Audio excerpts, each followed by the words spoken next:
Makiarĩria andĩki a mohoro taũni-inĩ ya Garissa, arĩithia aya matongoretio nĩ mũikarĩri gĩtĩ wa kamĩtĩ ĩrĩa ĩrũmbũyagia mabataro mao Duba Amy, nĩ moigĩte arĩithia bũrũri-inĩ nĩ makĩria ma milioni 10 na ũguo mabataro mao nĩ magĩrĩirwo nĩ kũrorwo. Amy oigĩte arĩithia nĩ manyitaga itemi inene harĩ ũkũria wa bũrũri na nĩ maikĩirie President Kenyatta kura kwa ũingĩ.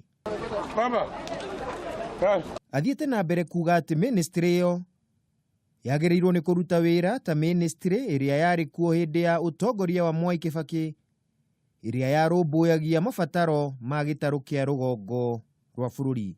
This ministry will actually look at the development of the pastoral community. We occupy about 82% of the country's land mass.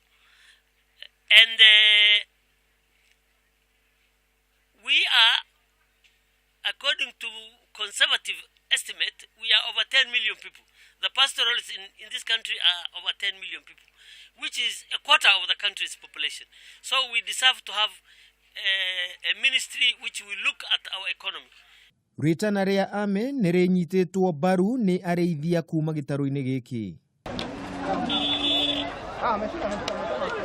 President nĩ arĩgĩrĩirwo gũtangatha ndundu njerũ ya maminista ihinda-inĩ o rĩothe. Handũ-inĩ ha Kameme TV, rĩtwa rĩakwa nĩ Kimemia wa Mwangi.